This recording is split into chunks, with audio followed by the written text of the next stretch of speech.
movies at last. Looks like it, Aunt Mattie. Huh. What, Dad? Hello, son. Well, daughter, how was the moving picture tonight? Lovely. Mice, that's what it was. Just a lot of mice. There wasn't anybody killed in the whole thing. No, well, then I'll stick to these. These don't talk. And that big cluck Norman Maine was in the picture tonight. Never does anything but kiss a lot of girls. Norman Maine is one of the best actors in pictures. You and your movies, that's all you think about. You shouldn't be allowed to go to them at all if you're asking me. Too bad I was so busy in the kitchen. I didn't hear anybody asking you. Hello, Granny. Hello, darling. But of course, no one ever listens to me. They do if they're within 10 miles of you. Gadding around picture shows. House all cluttered up with movie magazines. And the other day, I caught her talking to a horse with a Swedish accent. Now, sis, we're only young once, you know. Ah, Hollywood. You'd better be getting yourself a good husband and stop mooning about Hollywood. You know what she wants to do? She wants to go to Hollywood. I've known it all along. I've seen her making faces in the mirror and talking to herself. That's what comes of your movies. Why, what would you do if you did go to Hollywood? I'd be an actress. I would, I tell you. I've always known I could. Guys, wouldn't it be wonderful to have a movie star in the family? Oh, Miss Blodgett, may I have your autograph? You may not know it, Alec, but you're practically on your way to bed. Oh, Miss Blodgett, you're my favorite actress. Won't you tell me the secret of your success? Oh, let me alone.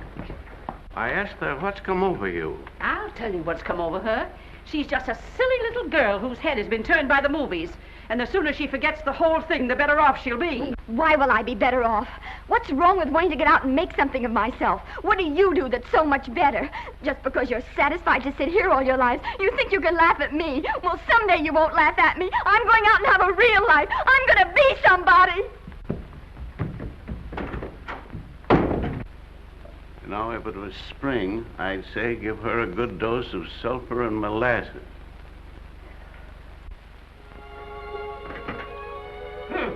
I thought I'd find you. Oh, stop that. Now, stop crying. That isn't going to do you a bit of good. Oh, I'm crying because Aunt Mattie and Alec make me so mad. Oh, Alec and Aunt Mattie. Fiddlesticks. They're not important. You're the only one that counts. Esther, everyone in this world who has ever dreamed about better things has been laughed at. Don't you know that? Oh, I suppose I do, but... But there's a difference between dreaming and doing. The dreamers just sit around and moon about how wonderful it would be if only things were different. And the years roll on and they grow old. And by they forget everything, even about their dreams. Oh, I don't want to be like that. I want to be somebody. Oh, yes. You want to be somebody. But you want it to be easy. Oh, you modern girls give me a pain. When I wanted something better, I came across those plains in a prairie schooner with your grandfather. Oh, everyone laughed at us as they did at all the other pioneers. They said this country would never be anything but a wilderness. We didn't believe that. We were going to make a new country. Besides, we wanted to see our dreams come true. Oh, Granny, it must have been wonderful. It was wonderful.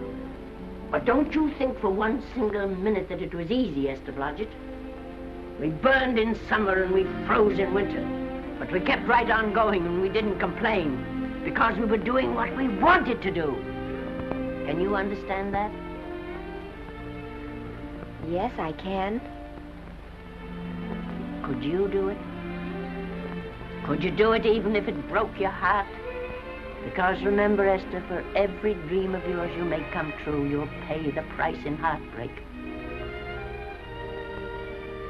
Oh, I know what I'm talking about. You may not believe it, but I was a young girl once. A very pretty young girl. A lot prettier than you are. And I was in love with your grandfather. And when some Indian devil put a bullet through him, it felt as if it had gone right straight through my heart, too. And I remembered all he taught me. And I went right on. I buried him out there in that wilderness with my own hands. And I went right on that same day. And I kept right on going, even when your mother was born. Oh, Granny, I want to make it worthwhile.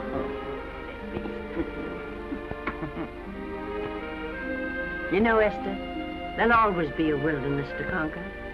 Maybe Hollywood's your wilderness now. From all I hear, it sounds like it. But if you've got one drop of my blood in your veins, you won't let Mattie or any of her kind break your heart. You'll go right out there and break it yourself. That's your right. Here. Oh, here. Stop that nonsense. Here. Take this and go to your Hollywood. Oh, I can't take your money. Well, why not? It's your savings. Well, I was only saving up for my funeral. Now I don't think I'm ever going to die. Oh, Granny, how can I ever thank you? By giving me your word of honor that you'll never tell a living soul where you got that money. I promise. Remember, if you do, I'll have you arrested for robbing me.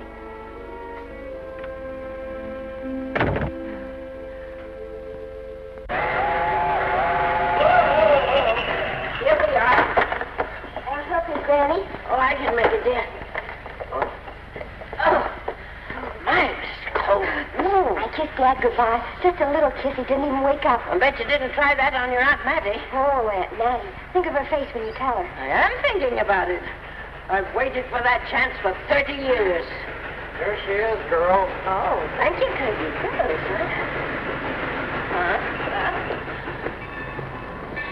Well, come on. Here's your prairie schooner.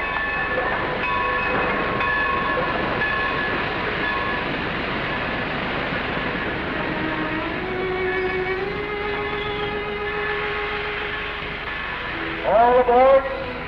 Oh, Granny. Go on. Goodbye, Granny. Goodbye. I'll be waiting for you in those movie pictures. Don't tell Mattie. You know, my eyes are not as good as they used to be, but my ears are all right. So you remember, talk up good and loud. All aboard. Bye. Bye. Bye, Granny. Bye.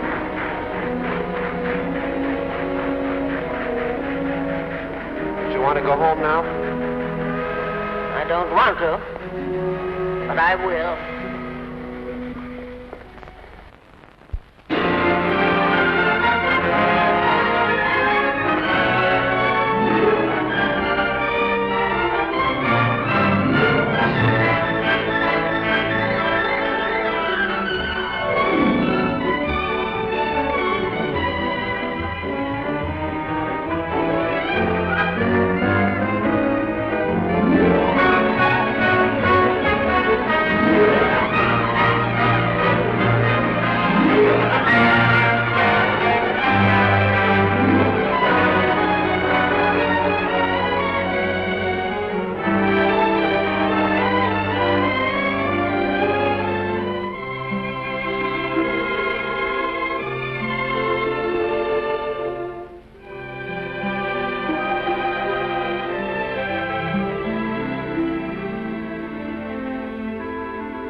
Good afternoon. Day, week, or month? Well, it's a little hard to say. You see, I'm going into the movies. Well, you better take it for a week. It'll break your jump to Beverly Hills. Are all the studios really near here? All except Gaumont British. I suppose the best way to get a job is to go straight to the studios, isn't it? Mm-hmm. I haven't any illusions, you know. I'm perfectly willing to begin with a little bit of a part, or even as an extra. $6, please, in advance. Oh.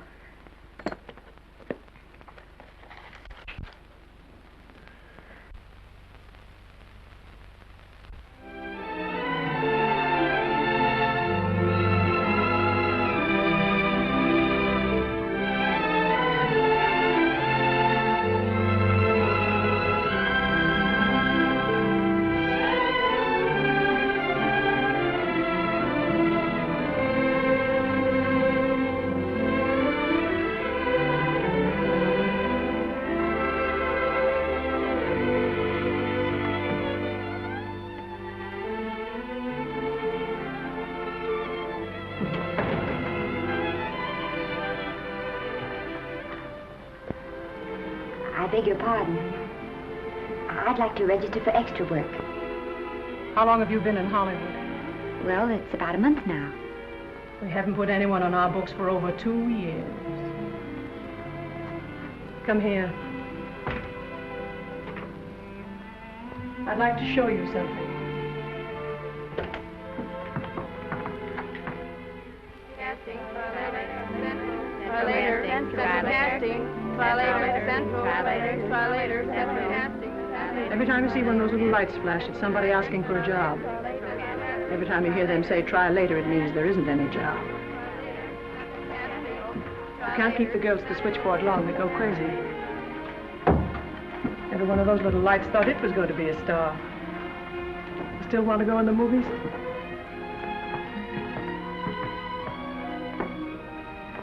You know what your chances are? 1 in 100,000.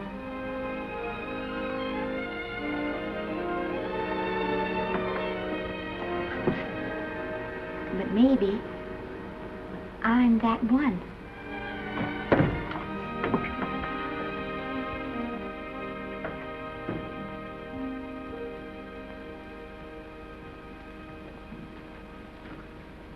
Any phone calls for me, Mr. Randall?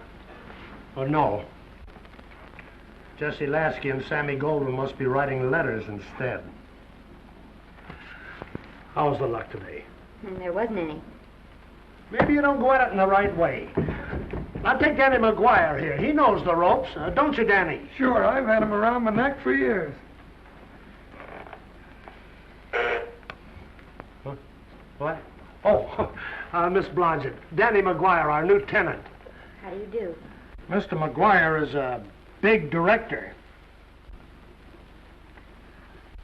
Oh, are you really?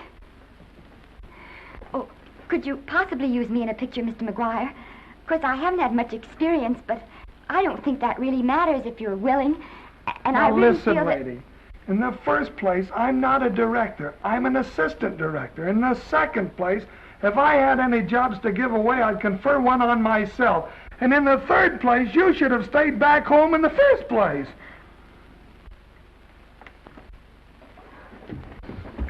Oh, now look what you've done. Hey, wait a minute. Hey, don't be that way. Don't do that.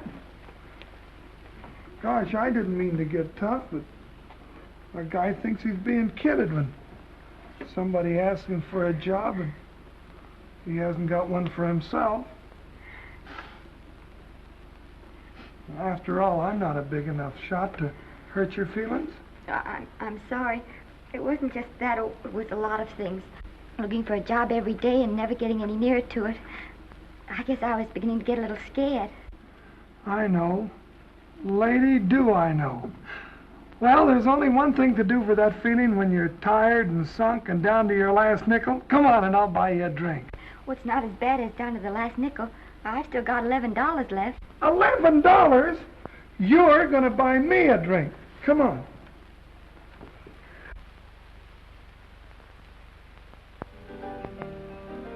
That's right, George. There's nothing like a little rum to take away that milk flavor.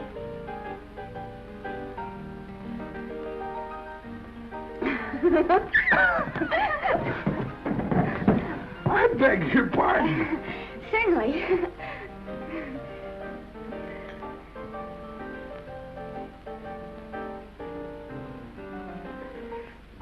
when I sign my contract, the first thing I'm going to do is see that you direct every picture I'm in. That's my pal.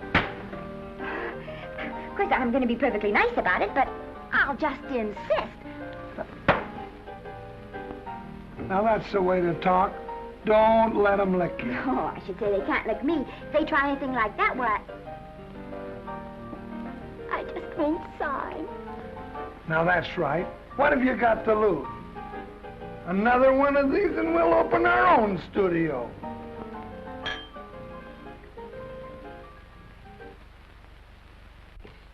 Bill rendered $24. Past due. Remit without further delay. Me.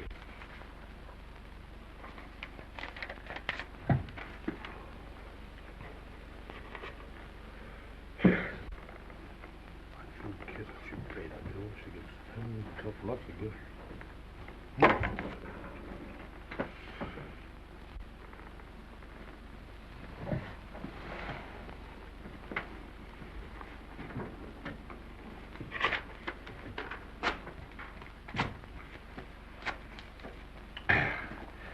There you go. The fifth race. Fifth race. Tri-cap. Who's riding tri-cap?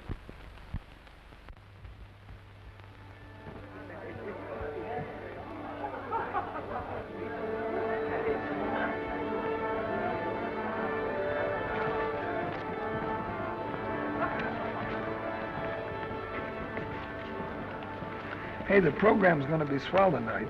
Now, you take this fella Beethoven. I'm a pushover for him. And Chopin, well, he's not so dusty either. But I kind of wish that once in a while they'd play something you could sort of go out whistling, you know, like Blood on the Saddle, Blood on. Well, there's a tune.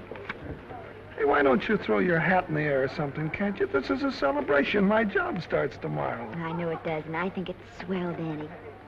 Gee, I wish you were in on it, too. But, oh, no, it would have to be a war picture. One of those big novelty numbers. A war picture without any beautiful women at the front. Oh, well, something will happen soon. Maybe. Why don't you go home, kid? Oh, Danny, I can't do that. I came here, and I've got to stay. Well, now, if it's on account of money, I can... Oh, thanks. You've given me enough already. Anyhow, this is no time to be worrying. This is a party. Look at all the people. Everybody in the world. Look. That's Norman Maine.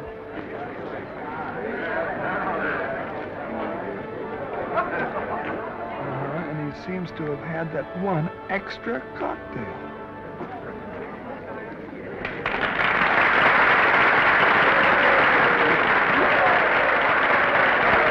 Oh, thank you.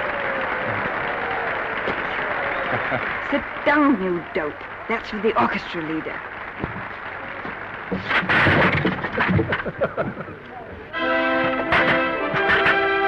All right. Hello, Norman. Oh, Mr. Maine. Mr. Maine, put your arm around Miss Regis. Arnold, this is a Hollywood bowl. Oh, afraid of crowds. Go on, get out of here. What's the matter? You getting too big to bother with photographers? Don't want any pictures taken now. Oh, is that so? Well, supposing I take it anyway. If you do, I'll shove that brownie number 2 of yours down your throat. Thank you, Mr. Mayor. Stop it! Stop it! Stop it!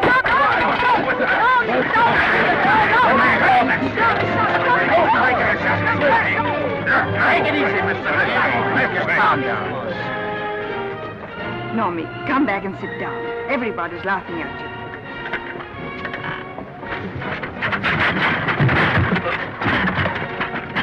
All right. Hi, Norman. Is he always like that? Well, I suppose he has to sleep sometime. Oh, and he's so wonderful on the screen.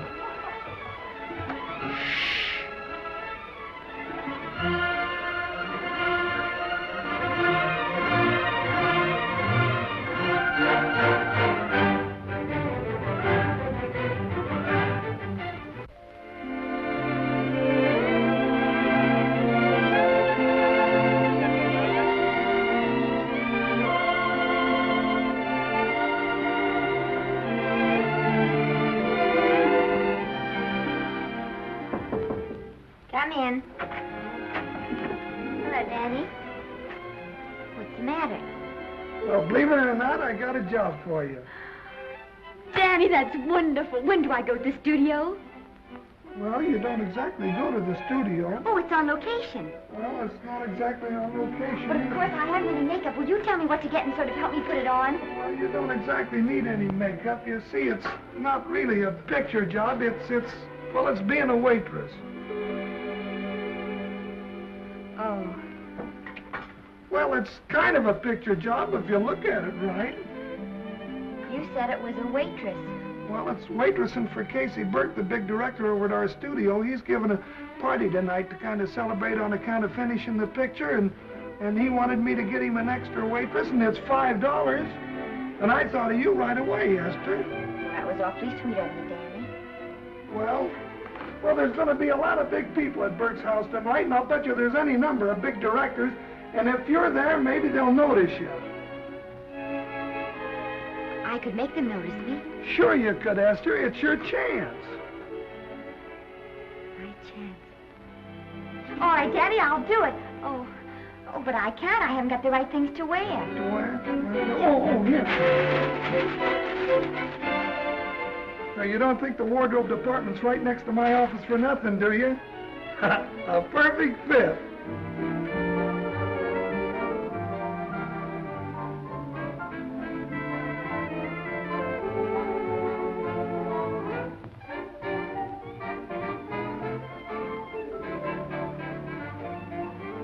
Did you get to the preview last night? I did.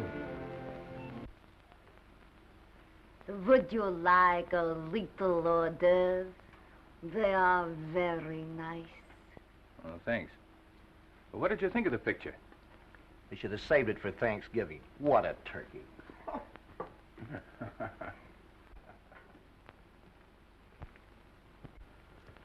Will you have some hors d'oeuvre? You do like hors d'oeuvre, don't you? I don't think there's anything so enjoyable as hors d'oeuvre before supper, and these are rarely delightful.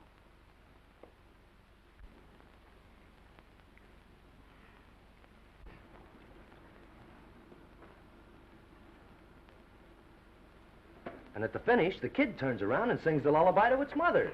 Pardon the big boys, but would you like a little hors d'oeuvre? They say they're the best in town. Don't tell me. I know. Mae West. That's a great twist. But where are you going to find a 2-month-old baby that can sing? Hello, Oliver. Oh, hello, Casey. You want to fire me now or wait till you see the picture? I'm not a director anymore. I'm a male nurse. What's the matter with the picture? Guy by the name of Norman Maine. His work is beginning to interfere with his drinking. Oliver, don't tell me I'm to direct his next picture, too. Mm-hmm. You were my favorite producer. Now, wait a minute. You just go right on with your directing. I'll take care of these stars. I know how to handle them. I had a serious talk with Norman after that Hollywood Bowl occurrence, and you don't have to worry any more about his behavior. Excuse me, Mr. Niles.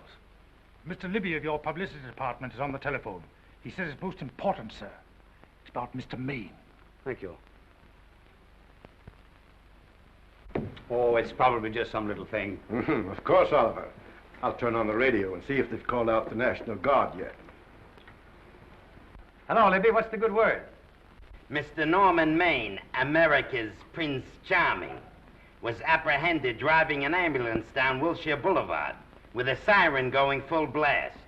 He explained he was a tree surgeon on a maternity case. Well, will it be in the papers? No, it won't be in the papers. But that's a nice, expensive hobby of yours, keeping Mr. Maine's informal entertainments out of the public press. Oh, that's fine work, Libby. Try and see that no one gets to Norman. He's probably home sleeping it off. Oliver. Yeah. Why can't you forget those dopes at the studio for one night? Business, business all the time. I don't know what's going to become of you. Norman! Why didn't you call for me? Well, by darling, why didn't I call for you? In case you've forgotten, I was supposed to come here with you. Oh, that's all right. I got here without any trouble. The only reason I don't slap your face. Yes, darling, I know. Hello, John. Oh, hello, man. What's the matter with Oliver? He looks as if he'd had bad news. Hello, Mary. What's the matter, old boy? Maybe I'm wrong. I guess I've been drinking too much lately. Oh, you ought to cut it down. It's bad stuff. Scotch and soda.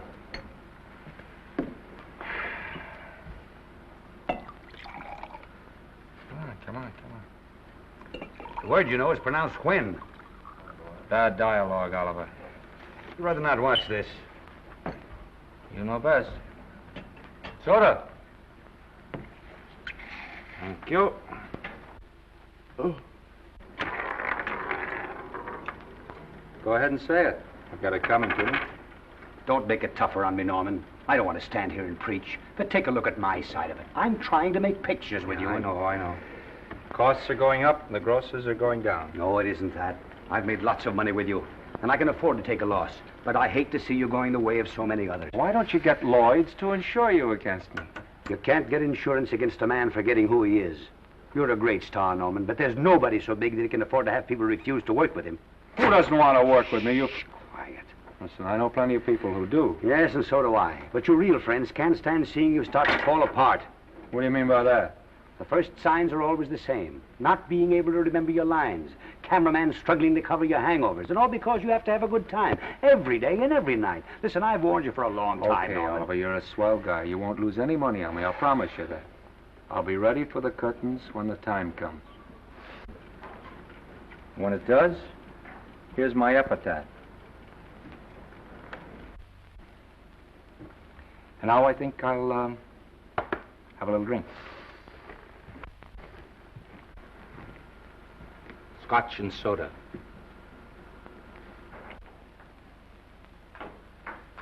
Scotch and soda. Ooh.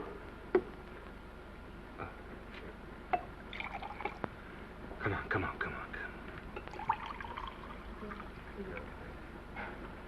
A little soda? Caviar? No, thank you. Yes, pardon me. Ah, lovely. No, I mean the caviar. Mm-hmm. No, don't go away. I'm starving. Really. Which would you take? Well, I don't know. Don't you know? Oh, I don't know either. It's hard to choose. Well, I think I'll take caviar. Mr. Maine doesn't care for any more. Do you, Normie? No. No, Normie doesn't care for any more. I think I shall get very drunk indeed.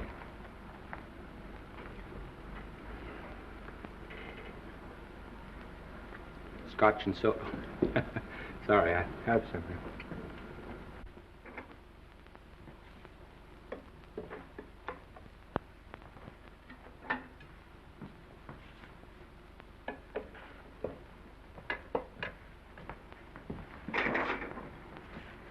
Oh. Mind if I help?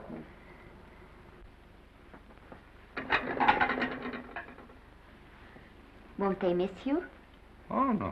They'll just look under the table, and when they see I'm not there, they'll forget the whole matter.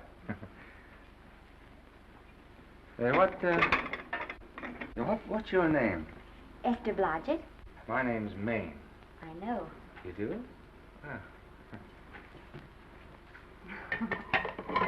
What's so funny? I was just thinking about all your fans and how surprised they'd be to see you here helping me put plates away. Oh, they don't know my finer side. They'd be pretty envious of me, meeting you this way in person. Oh, how you do? Well, tell me, are you disappointed? Yes. Oh, now you've done it. Oh, never mind that. That makes the room look lived in. Tell me, why are you disappointed? I was sitting behind you at the Hollywood Bowl the night you didn't want to be photographed. Yeah. I'm told I crept into many a heart that night. Oh, I can never explain this. You know, you have very pretty hair. You better get out of here. And a sensitive mouth. And a charming little Precisely why are you here instead of with the rest of the guests? I'm just trying to be helpful. I see. Are you sure there's no other attraction? Well, it might be that my old mania for putting plates away is coming back on me. It's rather odd. I always know where I can find you if there's a pretty girl around. It's not only odd, it's embarrassing. You're being deliberately insulting, Norman. I put up with this long enough. Dear, don't lose your temper. Remember, we must try to keep the voice low. I know you'll excuse us if we go on with our work.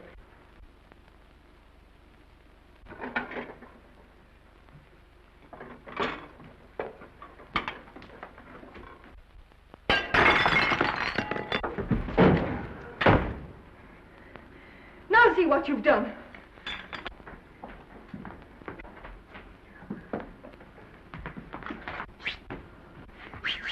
Come here. Help me up. Are you hurt? No more than usual. Come on, the wolves are on us. We gotta get out of here. Oh, I can't. The dishes aren't finished. Oh, yes, they are.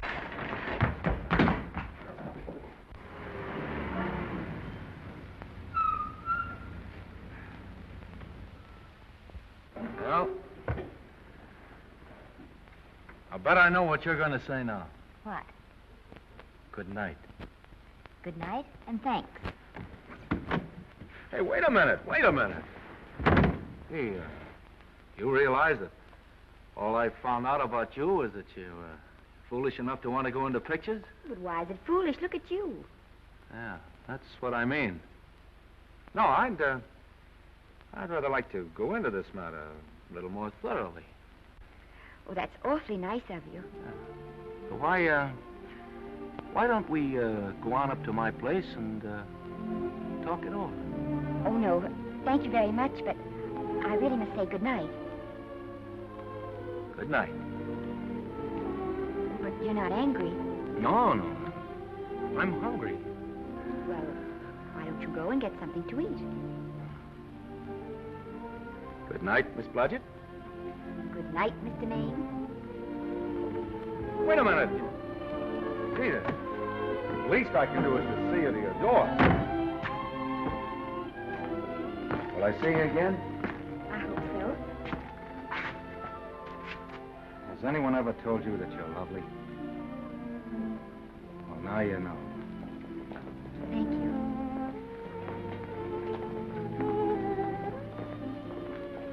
This is hard to say, but I want to say it anyway. You know, on the screen, I'm a, you know, in private life, I'm a, well, you know. But whatever I do, I still respect lovely things. And you're lovely. You understand? Yes, I think I do. And it isn't that bump on the head that's doing this. Well, I'm glad.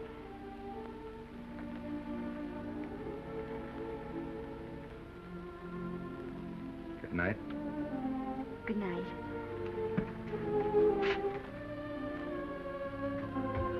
Hey! Do you mind if I take just one more look?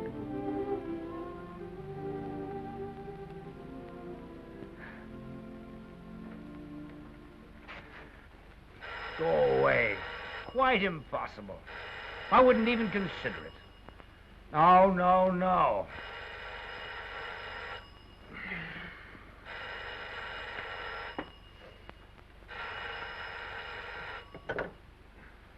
Hello? Who is it? Who? Norman? What have you done now? You're not in jail, are you? Oh.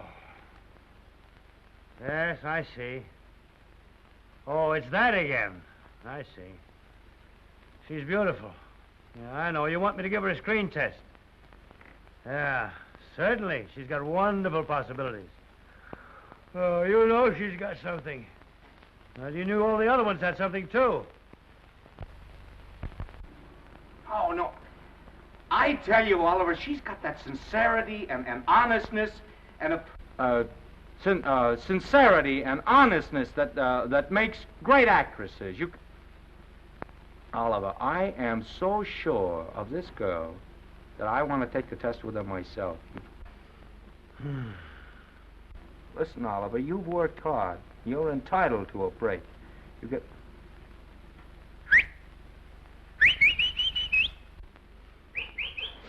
Yes, I heard you. Anything. Anything! Yes, yes. Yes. Yeah. Oliver, look. You try to get a little sleep now, old man. Right. All right, boy. Good night. Let's go. Now tell us.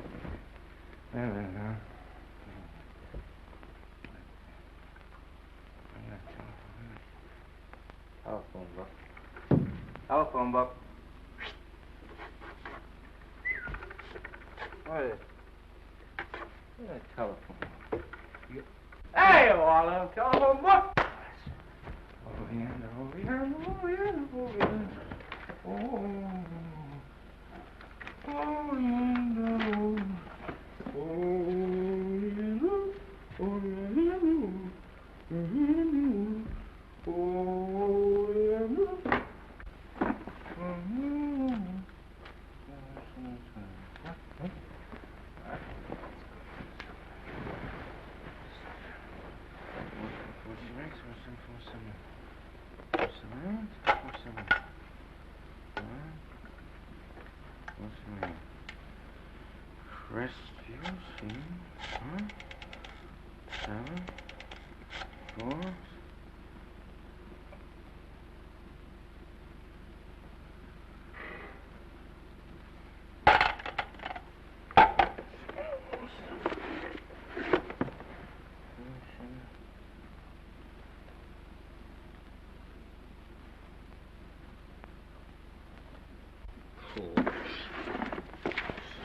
Yes?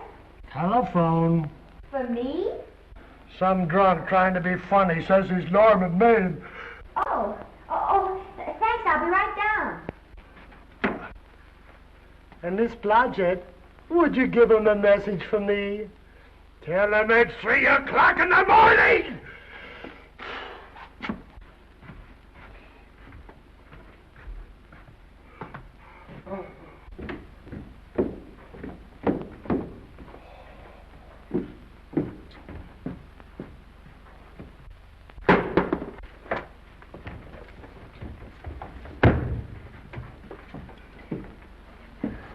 Hello? What?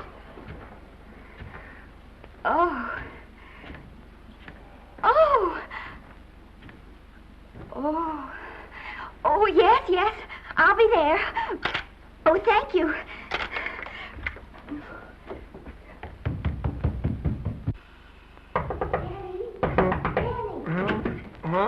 Daddy, what do you think? I'm going to take a test tomorrow, and Norman Main's helping me do it. I'm taking one, too. Garble's assisting me.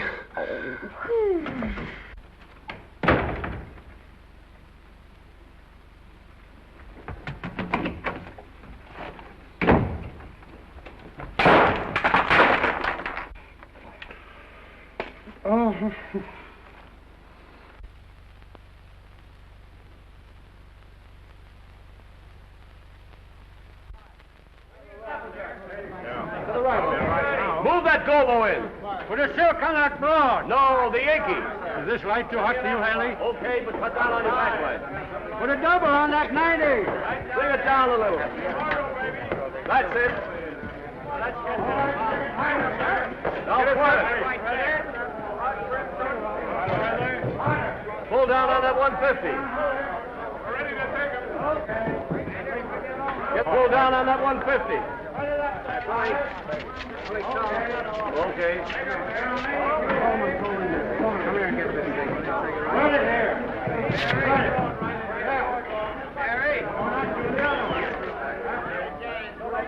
Bring me an apple box. Listen, gentlemen, please, if you don't mind. This is just a test. Ready, Mr. Burke? All ready, Mr. Burke. Ready, Mr. Burke. Ready now, Mr. Burke. All ready, Mr. Burke. We're ready now, Mr. Burke. All ready, Mr. Burke. We're ready, Mr. Burke. All right, let's take it. Quiet! Quiet! Quiet! Quiet! Ready, Norman? Yeah. You ready, Miss, what's your name? You'll soon know your name, Esther. The whole world's going to know it. But I'm so scared. Maybe I better not try it today. Oh, come on, now don't be foolish. They all had to go through this. Harlow, Lombard, Myrna Loy, and now Esther Blodgett. All right. I'm ready. This is the take. Roll 'em. Quiet. Hey!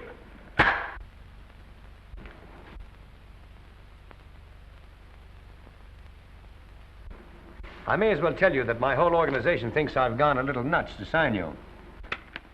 Well, maybe they're right. I've been nuts before. You see, all the experts seem to think that your type is a little mild for present-day taste. But I rather believe that tastes change, like eyebrows. And I think that also, like eyebrows, tastes are going back to the natural. You look like a nice girl. I think I'm going to like you. That's not important. I think the public will like you. That is important. Yes. I see what you mean. I mean, I know it is. Only don't think it's going to be easy. Nothing you really want is ever given away free. You have to pay for it. And usually with your heart. Someone else told me that once. But you still have to work it out for yourself. Oh, well, all this is just a long way of saying, I'm glad you're with us and good luck to you. And now I'm going to turn you over to our demon press agent, Libby. Don't let him frighten you. He has a heart of gold, only harder. And for the love of Pete, learn to close your mouth and keep it closed, even in your love scenes.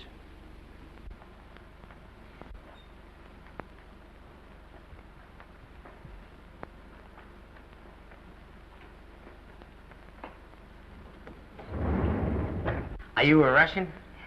No, I was born in Fillmore, North Dakota. Oh, no.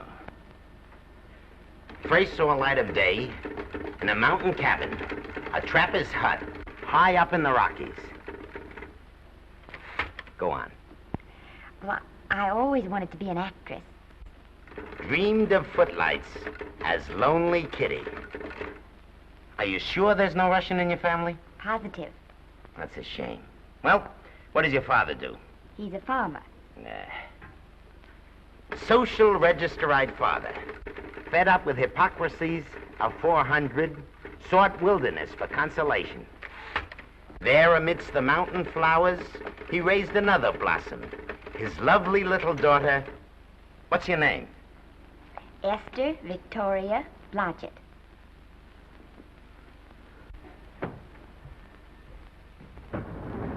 Greatly appreciating your attention in this matter, very truly. Do you know what her name is?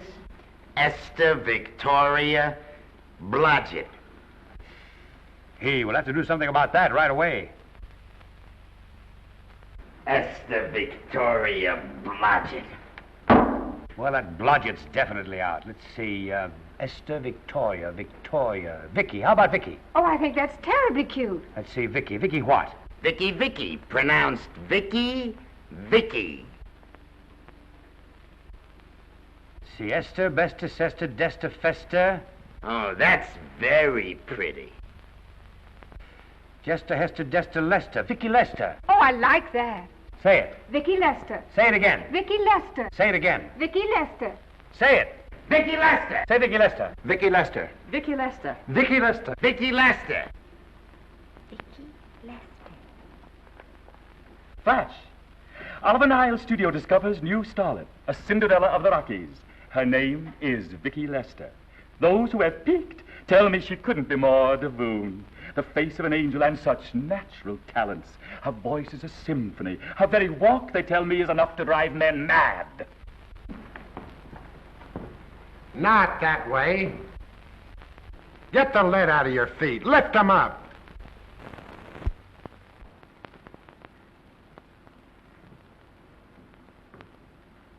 That's better.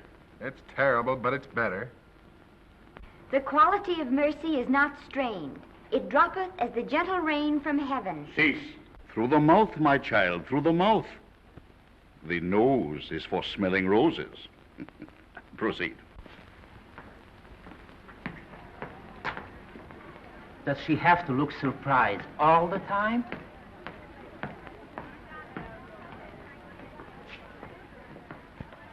Anyway, it's just a rough sketch. Pretty small mouth, eh? Oh, well. Give her that Crawford smear.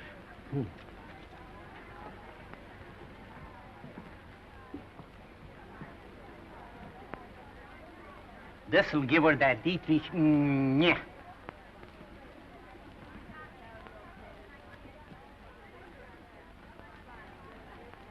We're on the wrong track.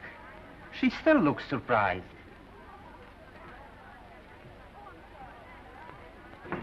Listen, dress people. We're shooting on the set this morning, not in the commissary. Now, come on, snap into it.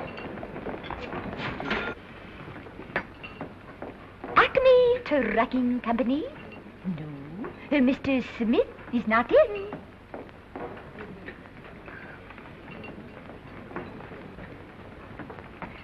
Acme Trucking Company.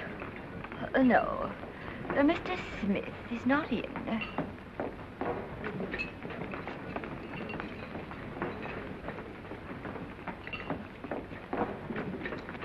Good morning. What can I bring you, Mr. Maine? That just shows how long you've been here. Neighbor, bless you. How soon are you and I going to be married, huh? I don't know. You'll have to ask my mother.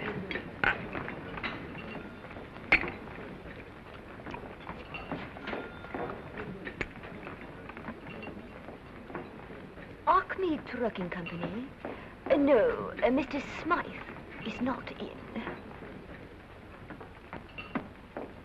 Acme Trucking Company? No, Mr. Smith is not in.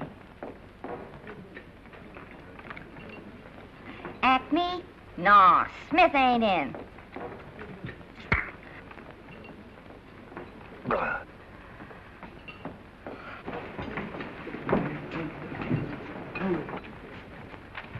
Acme Trucking Company? I'd like to speak to Mr. Smith, please. Mr. Smith is not... Oh, Norman. What's all this between you and Smith? I've got a part. It's only one line, but it's in the picture. Well, it's ambition that made you break that date with me last night. Well, I had to be here so early this morning, and So did I. I had to stay up all night to make it. you've started your picture, haven't you? No, we're still in the testing stage. You can't seem to get the right girl for the lead. Gee, you'd think with all the girls there are that... Yeah, I know, but this one's got to be different. She's got to be little and cute and sweet and intelligent. Well, blow me down. What? Well, close my tired old eyes. Well, what is it? Hold everything. Come on. Come on.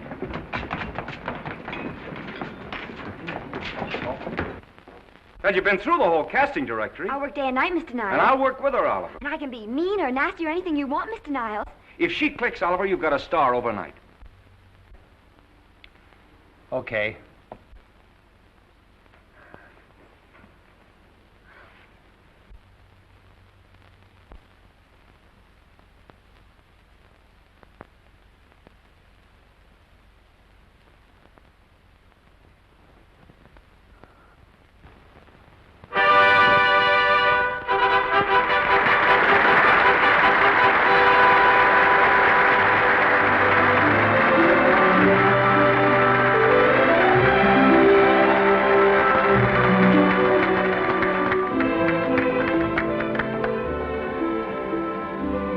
Wait till you hear them at the end of the picture.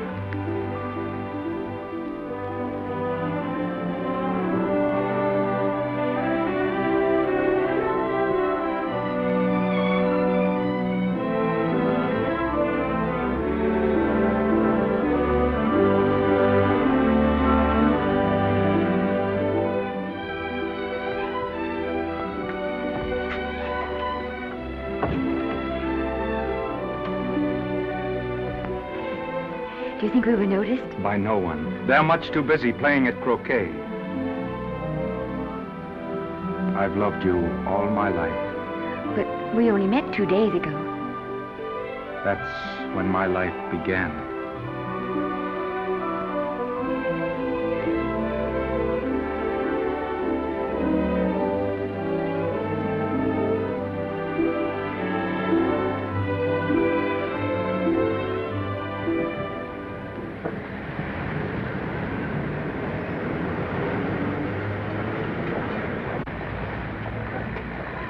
she cute? You know, I think she's the same type I am, don't you? I think she's sweet. Well, it's Vicky Lester's picture, all right.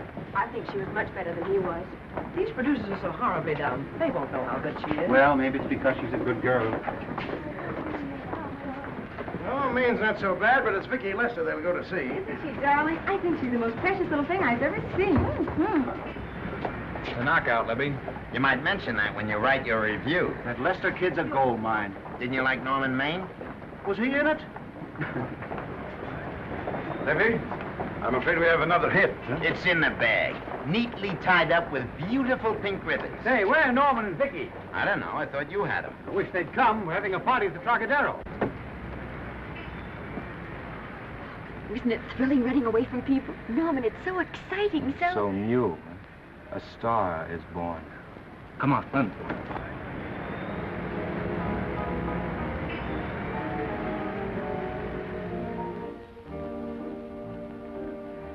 It's wonderful, isn't it? A crazy quilt. Oh. It's a carpet that's spread for you. It's all yours from now on, you know? Come, Esther. You're a success. You have everything in the world you want. I hope it'll make you happy. Hasn't it you? But then there was one thing I never had. Lots of times I told myself I'd found it, but I always knew I was lying. Still, I never stopped looking for it. Maybe it'll come. Well, I think it has come, Esther. I only wish it weren't too late. Oh, but it's not too late. Oh, you can't throw away your life the way I've thrown away mine and have anything left that's good enough. No. You can. Norman, you can. You mustn't tell me that, Esther. I'm so afraid that I'll believe it.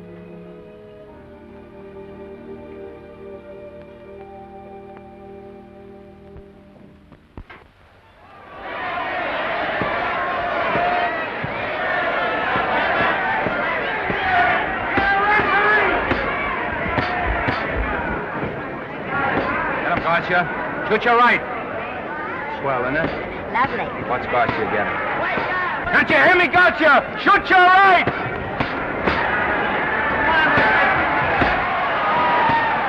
He's down. Gotcha got him. Gotcha got him. He did, didn't he? Yeah, but he'll be up, though. You like it? Sure I did. You like me? Sure I did. Ooh, that reminds me. Will you marry me? No, thank you. Come on, Gotcha. Finish him. Why won't you marry me? Wasn't that dependable? Hey, shoot your right. Throw away your money? Break him up in there. Break him up. Drink so much. Well, suppose I quit drinking. Yes? Come on, Gotcha. Shoot the right in there. The right. Suppose I save my money. Yes? There he goes. Let him have it. Suppose I became absolutely dependable on all occasions. Yes?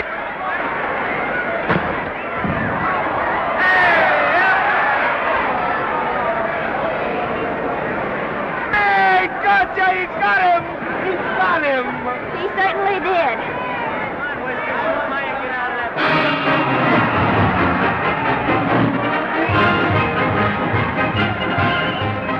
Gee, that's a beautiful fight. Norman. What dear? Oh, that for me if I said I'd marry you? No, certainly not. I was just supposing.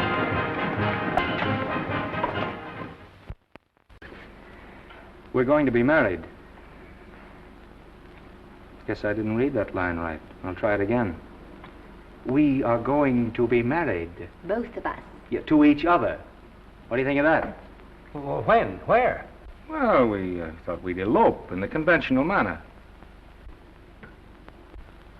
What's the matter? It's trying to decide whether it's good for the studio. Is it? It is. And bless you, my children. When's it going to happen? Oh, we thought we'd just sneak out sometime. We're not telling anyone but you. Listen to this. The screen's ideal romance blossomed into breathtaking reality today when Vicky Lester and Norman Maine, America's dream lovers, slipped quietly through the portals of holy matrimony. How does it sound? Horrible. But you see, we're going to elope. Sure you are. It'll be the biggest elopement this town ever saw. We'll get a tie-up with the Army, have you escorted all the way down to Yuma by 20 of their new bombing planes. Is he going with us? Don't you think we can work this thing out better alone? No sense in bothering the happy couple with all the details. I'll see to it that you get a carbon copy of the whole layout. I can hardly wait. I'm sorry, we didn't realize that we were in the way.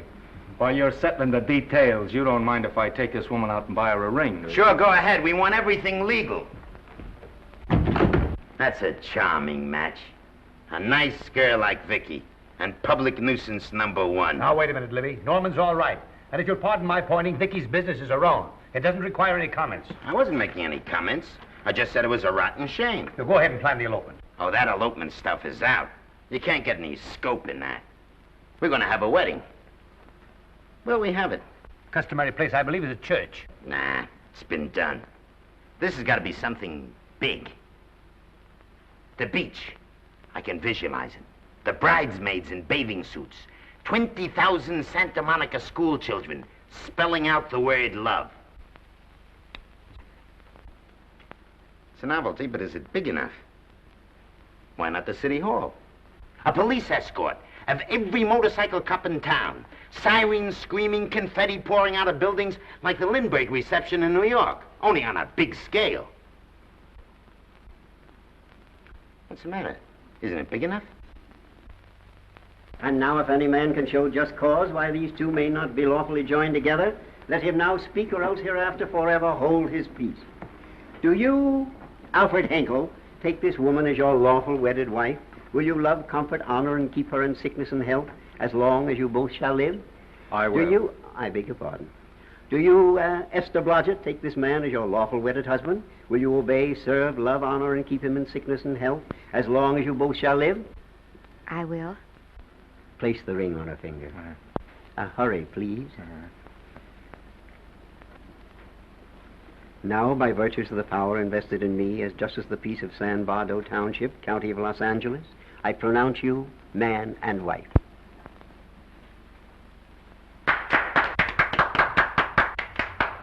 Quiet! And now I must exercise my prerogative of office. I hope you'll be very happy, Mrs. Henkel. Thank you.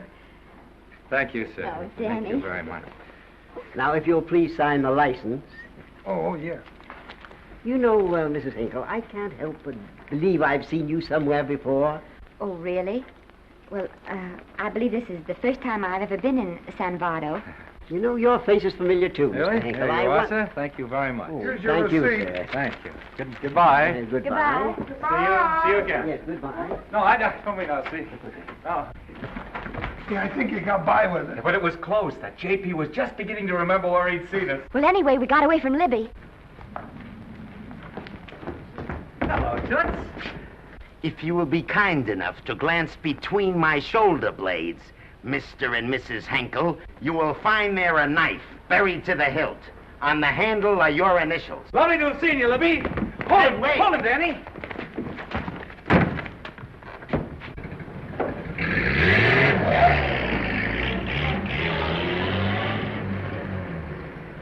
There go a couple of rats I raised from mice. Well, they got a right to get married, haven't they? I haven't got any right to double-cross the public, and I haven't done it yet. Hey! People versus Porky Washington, who is charged with violating Section 600. Young man, you're in contempt of court. Operator, get me the Los Angeles Tribune. I've a good mind to put you under arrest. Wait till I make the score. You wait, too. Tribune, give me the city desk. Johnny, this is Matt Libby. I got a flash for you. Norman Maine and Vicky Lester were married at 2:30 this afternoon. Vicky Lester? Court recess.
Wahoo.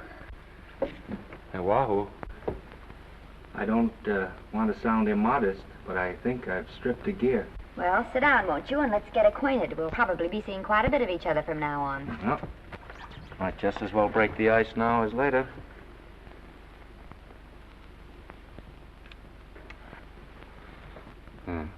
Now we're old friends. Say, have I got time for a shower before dinner? Plenty, if you can find the shower. I never can remember where that thing is. Does it pull out or slide under? Here, I think I can find it. Nope, it's the linen closet. Here it is. Nice work. Oh, half the time those things are just luck. I'll see if I can disinfect this steak.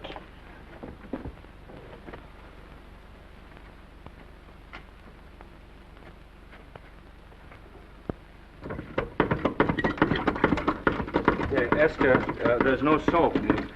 Here. Thank you.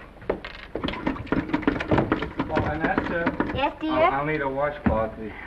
Oh. How are you fixed for cigarettes? And you know I never smoke underwater. Hey, what do I do to make this thing work? Pull that gadget at the top and pray for rain. Well, I can't reach it. I can't get my hands up. If you've gone in there with your arms down, you'll never get your bath. Unless you're a contortionist. Yeah, well, I'm not a contortionist, and don't throw that up to me now. You knew it when you married me. Will you close this door, please?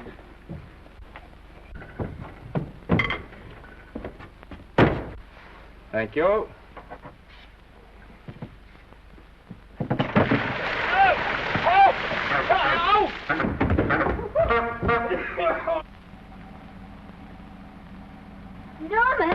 Norman, here comes the car. You got it?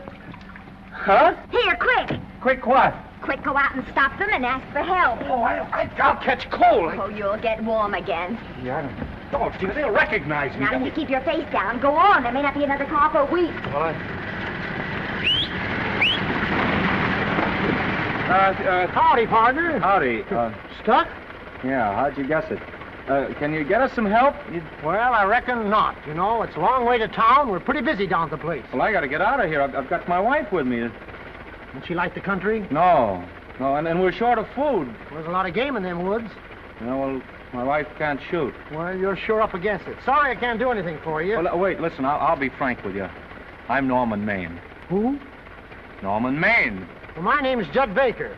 Glad to have met you. Well, so long. Hey, wait a minute. Listen, you don't...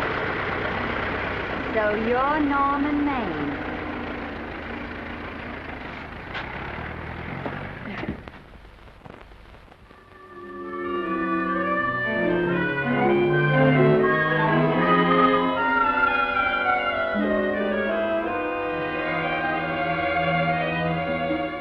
I got my prestige to look out for. I'm supposed to be the best publicity man in the racket, and they laugh themselves sick when I even try to get a decent mention of Maine. Yes, I know how sensitive you are, Libby, and I don't like to see your feelings hurt. Thanks, boss. Now, Vicky, there's a dish for free space. But if Maine swam across the Pacific, the papers would keep it a secret. Well, the exhibitors don't like him, the critics don't like him, the public don't like him, and I don't like him. Who likes him?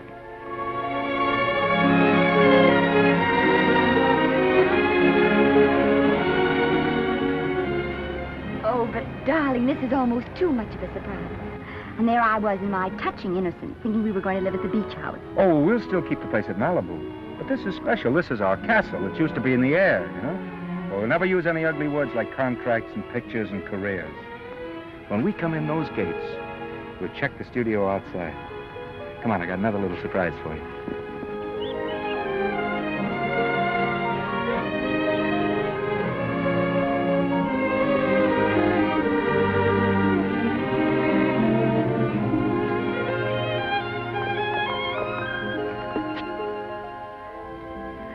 Oh, Norman, it's lovely.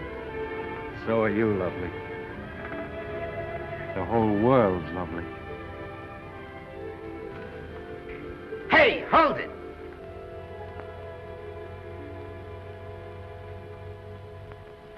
That's it. Caption: Their honeymoon never ends. All right, let's get some pictures.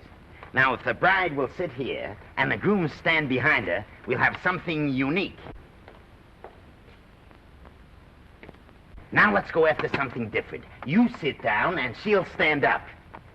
Pretty radical, isn't it? Yeah, but in a nice way. Okay, Otto, fire. Caption, their honeymoon begins anew. Ah, the producer. Caption, their honeymoon ceases abruptly. Hello, Oliver, glad to see you. No, I'm glad you're back. Thank you. Vicky, how well you're looking. Hello, Oliver. Am I interrupting? Yes, thank you. Just want a couple more pictures. That's enough of both of them. What they're asking for is exclusives of Miss Lester. Alone. Oh, I see. Well, come on, Oliver, let you and me get exclusive. See you later, Vicky. Oh, don't worry, Otto. My camera smashing days are over. They ain't your only days that are over. Oh, hold that, Miss Lester. Gorgeous. Well, Oliver, how's the dividend situation? Very pleasant. I think we'll show $2 million on the next quarter. Oh, good. Smart move of mine to sell my stock, eh? Oh, well, when you need money, you need it. Well, some people save up for just such an event. You know, there's bound to be a rainy day occasionally. Yeah, but as a citizen of California, I've always refused to admit that. Yes, I know, but still it does rain. Well, anyway, you can thank me for some of those dividends of yours. Mm-hmm. Oh, can't you? Oh, sure, sure. That was a little too quick, Oliver. What's the matter? The Enchanted Hour was a smash hit, wasn't it? Well, it made Vicky a star overnight. Yes, it should have. What about me? Oh, let's talk about business at the office, Norman. Beautiful pool you have here. Beautiful. Oh, now let's talk about it here. Didn't they like me? Well, maybe the pot wasn't just right. That was the best part of the year. Look, Oliver. You think I'm slipping? Can you take it? Yeah, go ahead. The tense is wrong. You're not slipping. You've slipped. Oh, my fan mail's still big. Norman. Fans will write to anybody for a photograph. It only costs 3 cents for a stamp, and that makes photographs cheaper than wallpaper. But every 25 cents they pay for a theater ticket buys them the right to be a critic. And your last few performances, Norman, have not pleased your critics. You remember I told you I'd be ready for the curtains when the time came? Here it is. Let's call off the contract, no hard feelings. We're not quitting, either of us. There's no explaining these things. We've all seen how the public turns. Maybe we can turn them back. I've got a swell script lined up for you. About Esther. If you think that I'm going to get in her way... Well, as a matter of fact, as it happens, there's no part in this story for her. I'd more or less planned to star her in a picture of her own, with that young Pemberton opposite her. He's coming along nicely. Good for young Pemberton. All right, Oliver. We'll make a try at it. Let's hope it's not too late.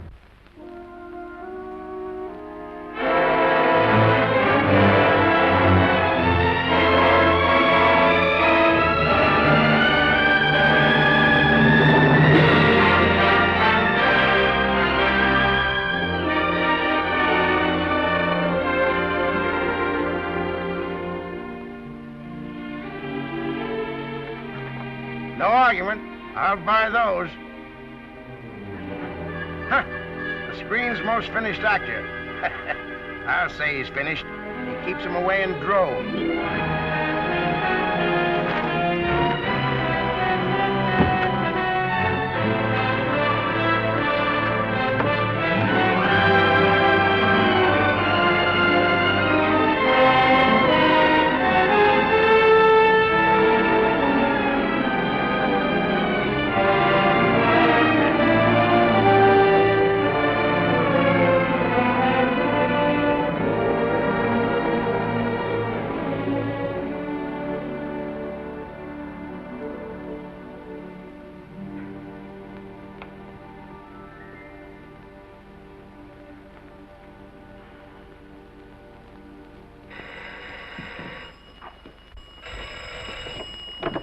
Hello? No, Miss Lester isn't home as yet. No, I'm not the butler. But I can take a message just as well as he can, honest. Oh, is that you, Norman? Swell. Listen, Norman, This is Artie Carver. Hiya, kid. Swell. Say, I hear you're through with Oliver Niles. Is that on the level? Oh, please, Artie. I'm not news anymore. Forget it. Say, what kind of a settlement did you make on your contract? Give me a figure so I can do a story on it. There was no money involved. We just called it quits. Okay, I'll fill in my own figure. Say, by the way, I've been trying to get an interview with Vicky for 2 weeks, but she's always busy. How about you giving an old pal a break by speaking to her for me? Sure, I'll ask her. Swell. So long.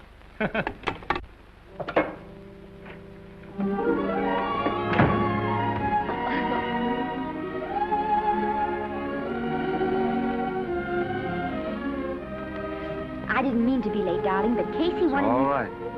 You're here now. What's new today? Nothing.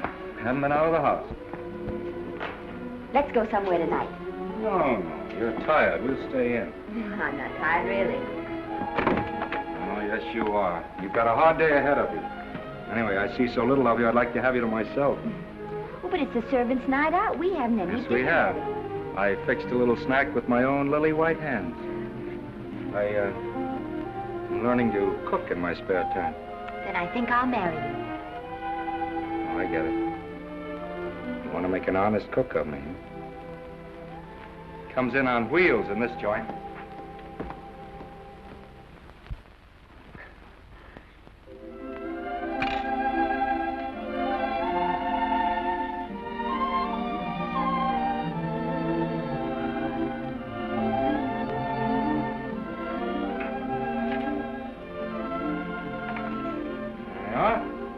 How's it look? Wonderful. Huh? That's what I thought. Now then, don't be formal, just pitch in. Yeah?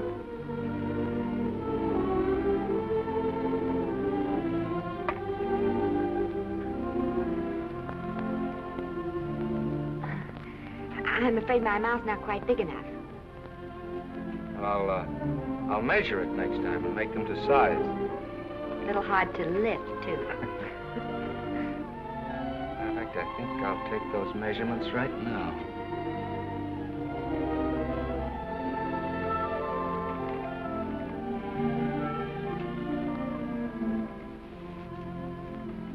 And that's what I wait for. All day. That's why I rush home without even changing my costume.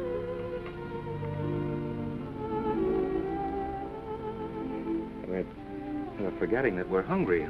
Would you like a sandwich? Thank you. I still have a little work on this one.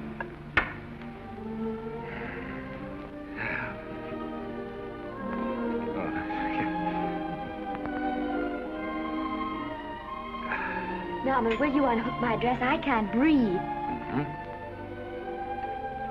You know, all the time I thought it was the kiss that made you breathless. A lot of hooks, hmm? Uh-huh. Why don't you have a zipper? That's a good idea. You got it? Oh, yes.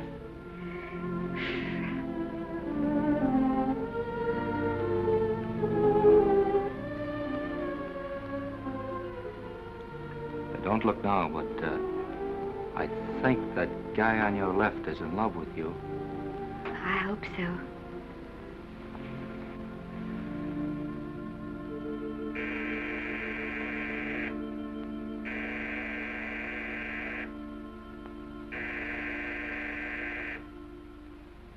It's the doorbell. Is it? Maybe they'll go away. Oh, I never do at a time like this. Here. Just a minute, dear. I'll be right back.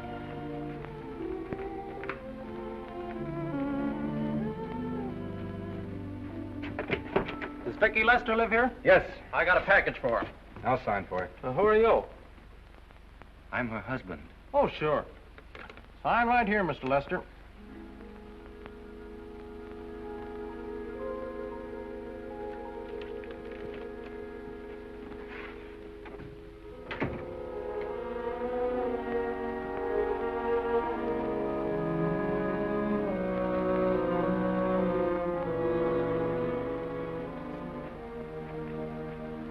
Package for you. Oh, by the way, I forgot to tell you, they want you for a benefit to Shrine Auditorium next Wednesday night. I told them I'd ask you. And, Oh, darling, I don't want to hear about that now. Well, you better wait till I finish before I forget them all.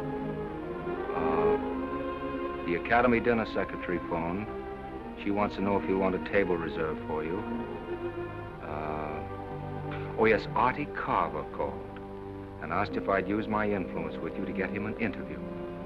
I told him I'd try. That was all, I think. Oh, Norman, let's don't talk about those things now. We're forgetting the wonderful food you prepared. Well, I'm not very hungry now.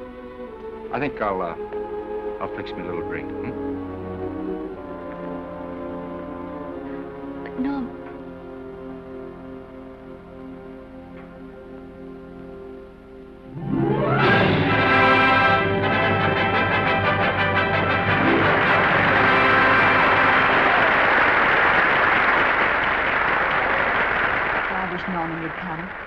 Stop worrying.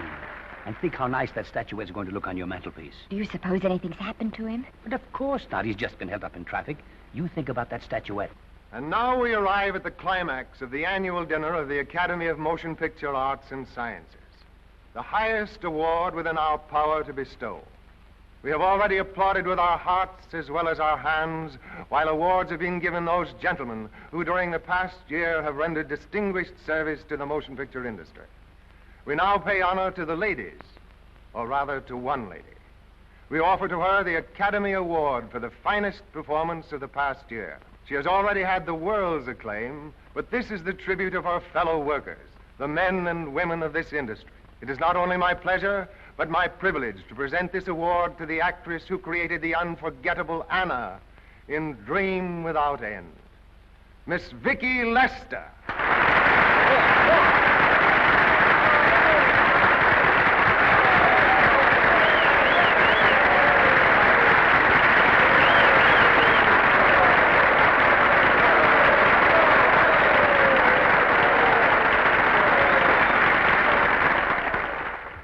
What more can we say, Miss Lester? This says it all for us.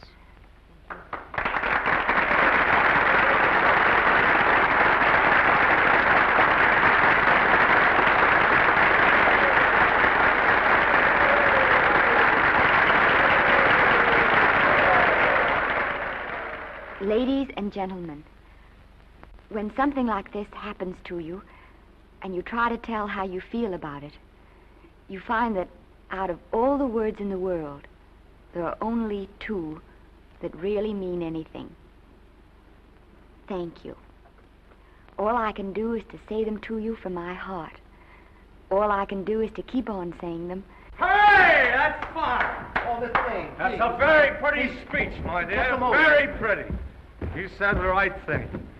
I want to be the very first one to congratulate you on that valuable little piece of bric-a-brac. Now I want to make a speech. Gentlemen of the Academy and fellow suckers, I got one of those once for a best performance. They don't mean a thing. People get them every year. What I want's a special award, something nobody else can get. I want a statue for the worst performance of the year. In fact, I want 3 statues for the 3 worst performances of the year, because I've earned them. And every single one of you that saw those last masterpieces of mine knows that I've earned them. Libby, start the music. What I'm here to find out is, do I get them or do I get them? Now answer yes or no.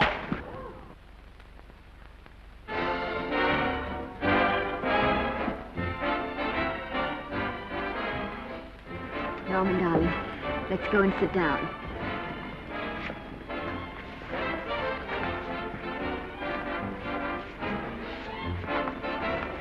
Come on, Norman, sit to that. Glad to see you, Norm. Hello, Norman.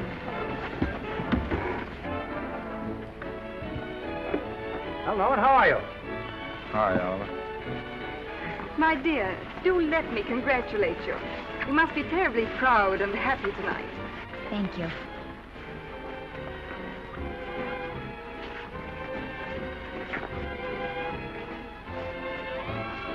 Somebody give me a drink.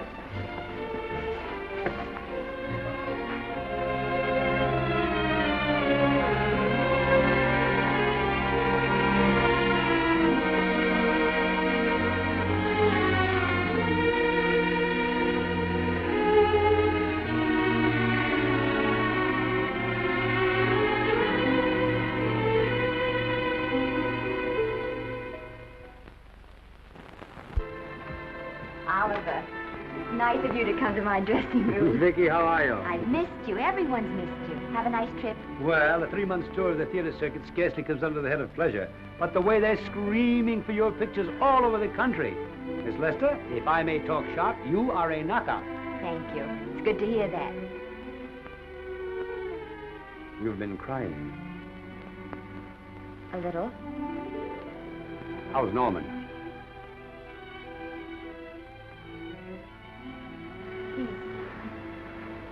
Well, he's trying awfully hard, Oliver. Letting Norman leave this studio was the hardest thing I ever did. There was nothing else I could do. I know. Has he been... Is he all right? He's gone to a sanitarium. He really wants to stop drinking. And I think he could only... Well, perhaps if he could start working again, it would be some encouragement.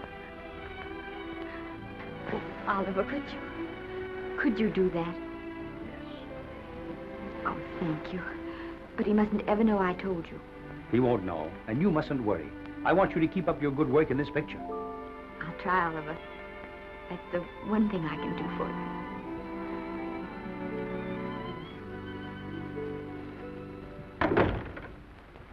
If you'll just sit here, Mr. Niles, I'll have Mr. Maine brought down. Thank you. Brought down.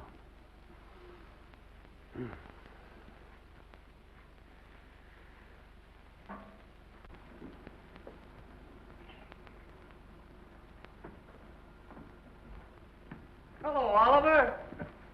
Welcome to Liberty Hall. Hello, Norman. Well, no, Mr. Niles isn't slipping me a case of scotch, Cuddles. This is just a handshake.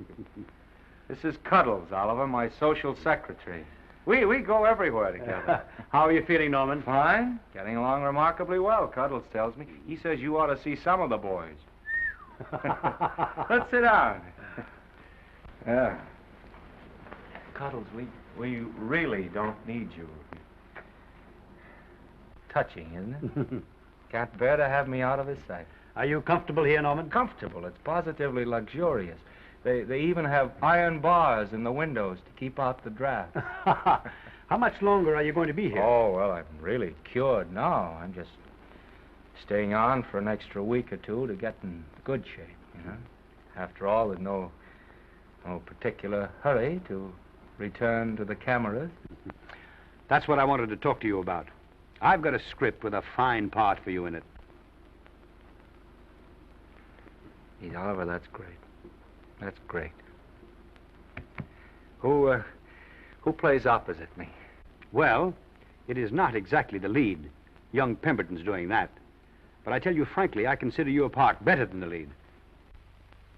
Oh, I see. It's better than the lead. Well, of course, it isn't terribly long. But it's one of those parts that makes an impression on you. They'll be thinking about you all through the picture. Mm-hmm. Well, the thing is, Oliver, I'm pretty well set at another studio. I'm not at liberty at the moment to tell you which one. You know yourself how those things are. Of course. But it's a big picture. He's one of the biggest of the year. Mm-hmm. And the part. Every actor in Hollywood would give his teeth to play it. Mm-hmm. Well, that's fine, Norman. Naturally, that will tie you up for a while. But we won't get to this picture for some time. And perhaps, if you want to consider it for later on, well, I'll tell you, Oliver, you'd better not count on me. See, I've got several pictures lined up after this one. Then they're talking to me about England.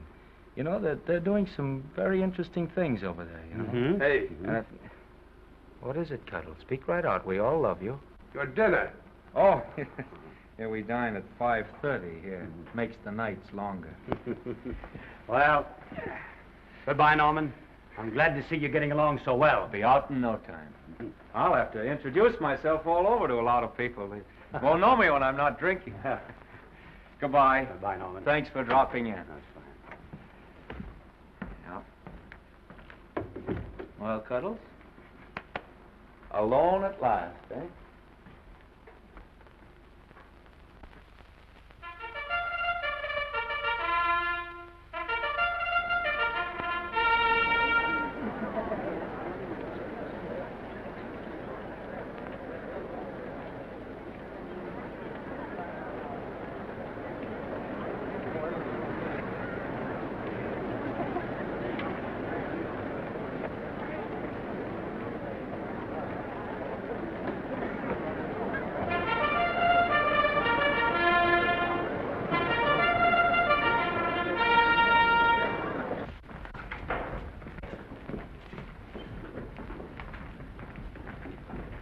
Bert? Sam? How are you, Marion? Oh, hello. Hello. Hello, Normie. Glad to see you. How I hate to run into these has-beens. They give me the creeps. Me too. He was good while he had it. And he had it quite a while. Hello? Hello, Mr. Maine. I haven't seen you in a long time. Oh, I've been resting. Ginger ale, please. Ginger ale and what? Ginger ale and ginger ale. A new leaf? A whole new book. Thank you. Scotch straight. Hello, Libby. Why, it's Mr. America of yesteryear. Do they let you wander about now without a keeper? Oh, sure. I'm a trustee now. Didn't expect to find you at Santa Anita. What do they do with the actors while you're away? Oh, they cut them into slices and fry them with eggs.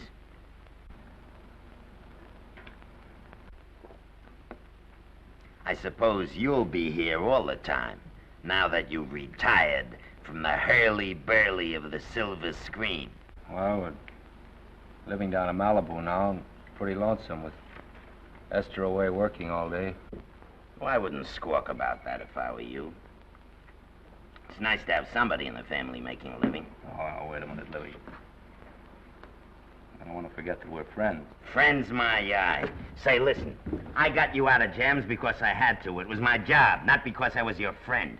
I don't like you, and I never have liked you. Nothing made me happier than to see all those cute little pranks of yours finally catch up with you and land you on your celebrated face. Where do you work, Libby? Always wait till they're down, then kick 'em.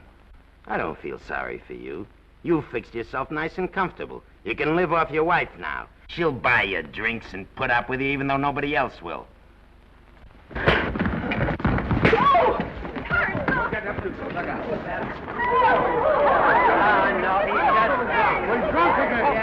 on, Trust. Hey, wait a minute. Come on outside for you wise guys. I'm Norman Maine. Well, that's not my fault. Oh, don't bother to toss him out. He's harmless. All right, Mr. Libby, if you say so. Sure, let him go. What can he do? He can't fight any better than he can act. It's Norman Maine. Oh, you drunk again. Why, he's been drunk for years.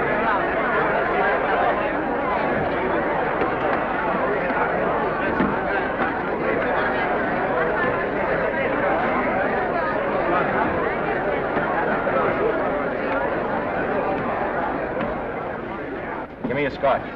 Double. Leave the bottle here.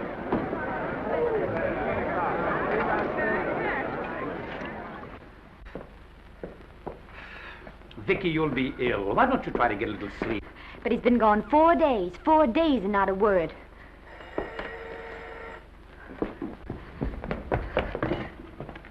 Oliver, I can't. I just can't. Hello? No, this is Oliver Niles speaking. What? Where? Thank you. What is it? Nothing. Oliver, tell me. He's in the night court. He's been arrested on a drunk charge. Now, he's all right. He isn't hurt. I'm going right down and get him out. I'm going with you. Vicky, it isn't any place for you, and if it gets in the papers, What there'll do be I care about the papers? I'm going with you.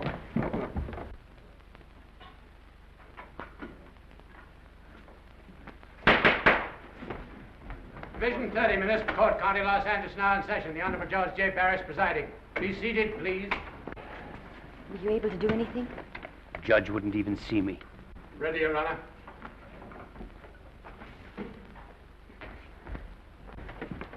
I want to advise you that you're entitled to be represented by counsel, to be confronted by the witnesses that may testify against you, to compel witnesses to attend on your behalf to a public and speedy trial by the court or by a jury, and the right to be admitted to bail. Call the first 5. Gregory, Bales, Kane, Rodriguez, Johnson. Come on, boys, step in. Go ahead. Move along. William Gregory. Yes. Plain drunk, picked up at 5th in town. Asleep in the gutter. 14 similar offenses in the past 6 months. Still at it, Gregory. How do you plead? I don't feel so good. I didn't ask you how you feel. I asked you how you plead. Guilty, I guess. When did you get out the last time? Just before Christmas. Well, I'm sorry you'll have to miss New Year's, but you'll be out in time for Washington's birthday, 60 days. Milton Rails. Plain drunk, picked up on Brooklyn Avenue, given treatment at receiving hospital, then removed to jail. How old are you, Rails? 17, sir. Did you take a good look at those men in the cell with you last night? Yes, sir. And have you taken a good look at yourself this morning? No, sir. Well, I suggest that you do. $5 or 2 days. Sentence suspended. Oh, Judge, Alfred Henkel, more commonly known as Norman Maine. Drunk and disorderly. Cracked car into tree at Sunset and Coronado. Evidently been drinking for days. Resisted arrest and injured one of the arresting officers. How do you plead? Guilty. You're Norman Maine, the actor, aren't you? You've come pretty low, haven't you? There isn't a man here who's had the advantages you've had. Look what you've done with them. You're nothing but an irresponsible drunk, driving about the streets with the power to inflict death or injury on innocent people. I think we'd better deny you that power for a while. 90 days in the city jail. Please wait.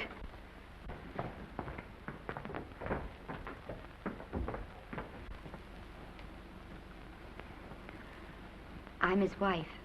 Yes, I recognize you, Miss Lester. Please, Judge.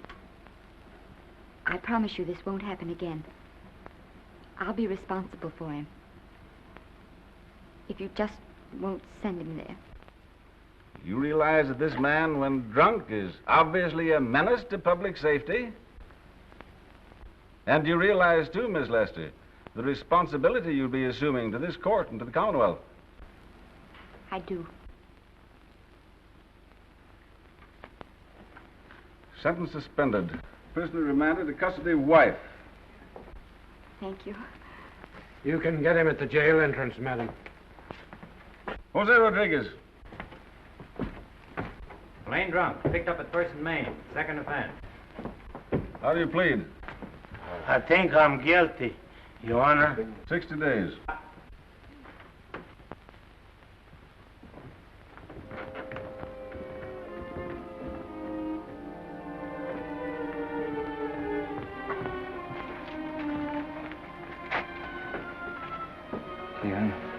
I'm so tired. Hold it, Mr. Maine, for picture.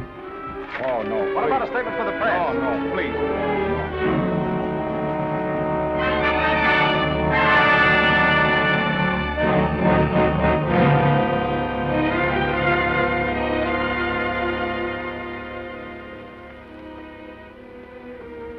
He's still asleep. He's been asleep nearly all day. It's the best thing for him. Awful to see this happen to someone you love. And know in your heart that it can't get any better. I only know that all I can do now is stay with him and try to help him. So will I. And between us, we'll take care of him. You're very fond of him, aren't you, Oliver? And I'm very fond of both of them. Then I know you'll understand what I have to tell you. And after what happened last night, I think you already know what it is. I can't do any more pictures. I'm going away for good with Norman. But you can't do that, Vicky. You're at the very peak of your success, and you've worked so hard to achieve it. That's what's been wrong. Oh, I've thought it all out. Maybe if I hadn't been away from him so much, last night and what went before, it wouldn't have happened. Oh, I know it's too late to think about that now, but it may not be too late to go away with him and start over somewhere. It's your life you're giving up, Vicky. So I can try to give Norman back his. Can you honestly tell me I'm wrong to do it? No, Vicky. I cannot honestly tell you that. Then there'll be no more Vicky Lester.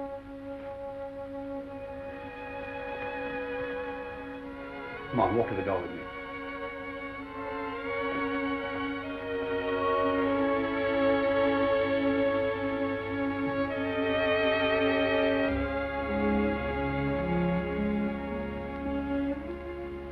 Goodbye, Vicky Lester.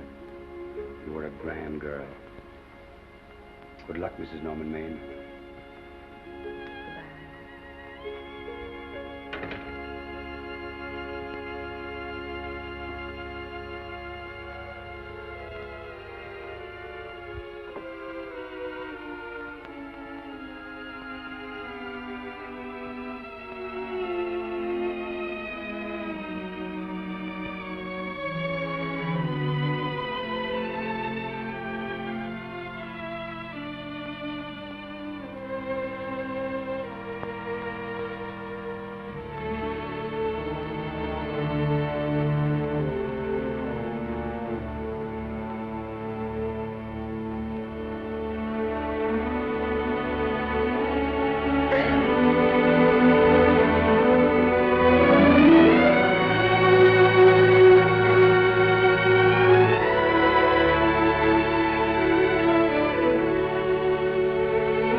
Darling,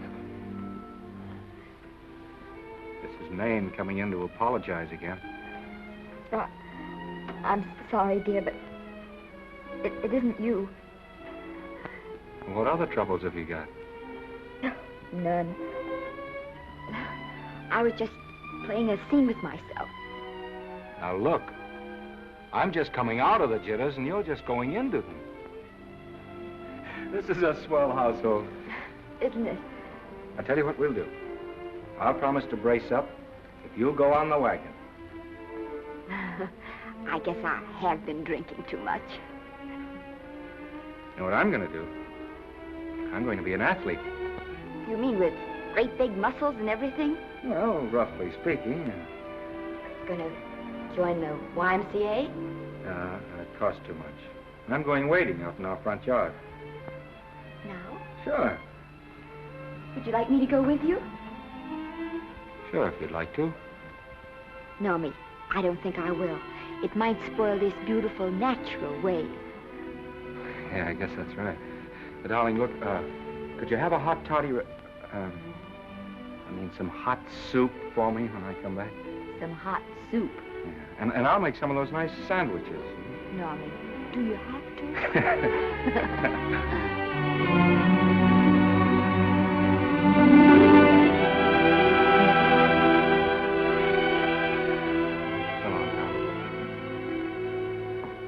Now, don't stay in too long.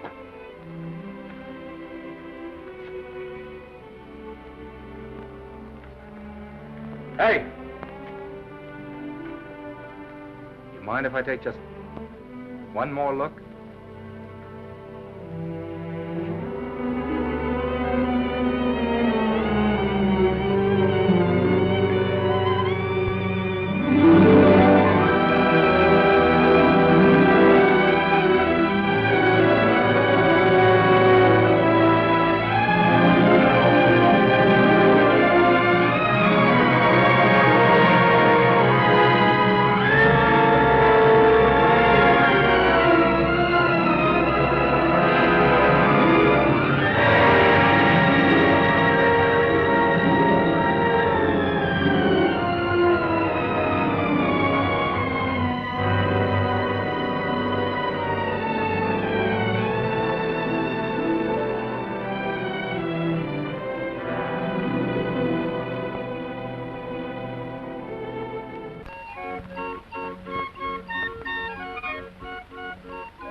first drink of water he had in 20 years.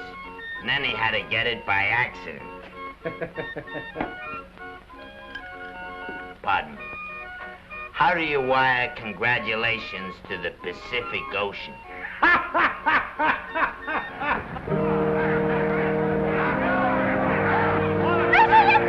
Oh, you can't see her face. Hello, Vicky.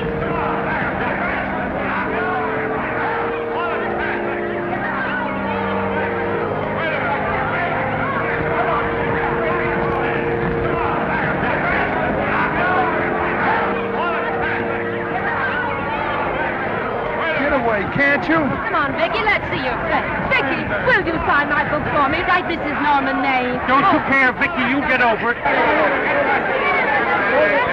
Stand back, can't you? Don't you cry, dearie. He wasn't so much.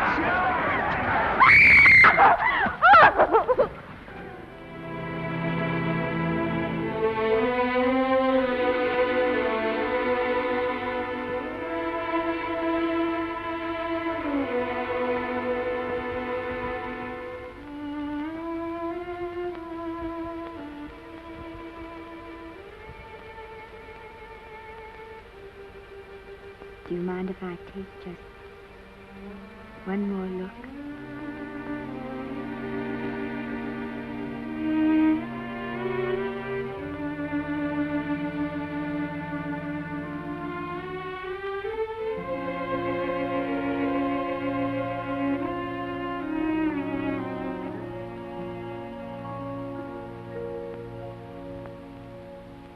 Here are the paychecks for the servants' graves.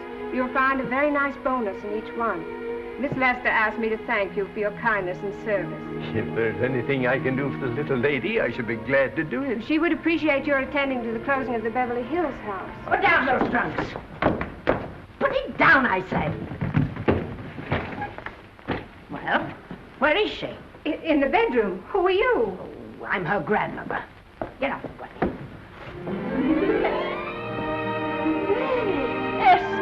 Granny, darling. Oh, I'm so glad to see you. What made you come? Oh, I know when I'm needed. Now get out of here. Go on, get out of here, all of you. I want to talk to my granddaughter alone. I came just as quickly as I could. But I'm going home. I sent you a wire yesterday.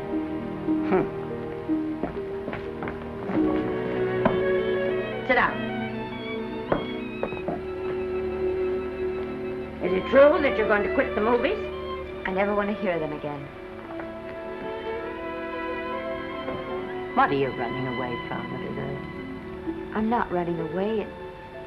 It's just that I can't go on. My heart isn't in it anymore.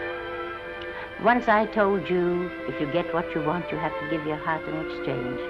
And you said you were willing. Do you remember? I remember. It seems to me that you got more than you bargained for. More fame, more success, even more personal happiness. Maybe more unhappiness. But you did make a bargain. And now you're whining over it. I don't think I'd feel so very proud of myself if I were you, Esther. I'm not, Granny. My mind's made up. Oh, and I'm sorry I gave you the money to come out here. It was just a waste. Oh, but Granny... I was proud of you, Esther. I was proud to be the grandmother of Vicky Lester. It gave me something to live for. Now I haven't anything. I know. Oh, I want to be strong, but I can't go on. I can't. You must. Tragedy is the test of courage. If you can meet it bravely, it will leave you bigger than it found you. If not, then you'll have to live all your life with a coward. Because no matter where you may run, you can never run away from yourself. I never knew Norman Maine. He wrote me a very sweet letter when you were married. He said you told him how much I meant to you. And I know just how much you must have meant to him. You know, Esther, I can't believe that wherever he is, he can be very happy, knowing that his death broke the spirit of the little girl he praised me so highly for raising. And I can't believe that he can be very proud, knowing that all his great love did for you was to make you a quitter. The car is ready, Miss Lester. We'll have to go now to make the train.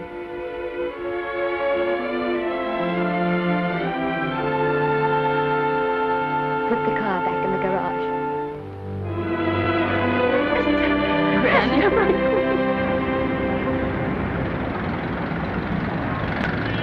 The entire picture industry has come to the Chinese theater for this opening tonight. It has come to pay tribute to a great star on her long-awaited return to the screen in what has been called her greatest performance. It has come to pay tribute to the girl herself. The girl who has won the heart of Hollywood. The girl who has won the heart of the world. Miss Vicki Lester. And if I'm not mistaken, Miss Lester's car has just driven up. Yes, it is she.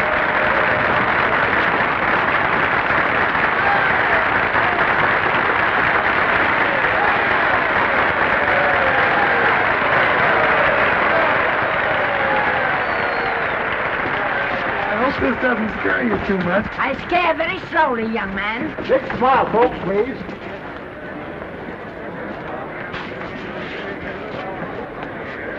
They'll have your mug, I mean your face, plastered across half the papers in the country tomorrow. How do I look? Oh, you look swell. You're a liar, but I like you. And here's Miss Lester's grandmother. Won't you say a few words to the radio audience, please? Say something, Letty. You know, we've got a thing like that back home where they all listen in on, but we call it a party line. Won't you say something, please? They're listening. Maybe some of you people listening in dream about coming to Hollywood. And maybe some of you get pretty discouraged. Well, when you do, you just think about me. It took me over 60 years to get here, but here I am. And here I mean to stay. Thank you very much.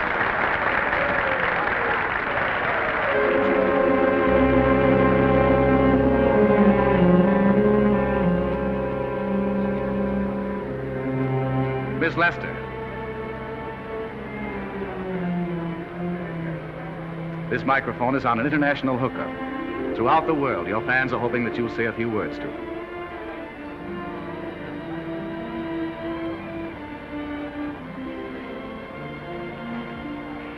Hello, everybody.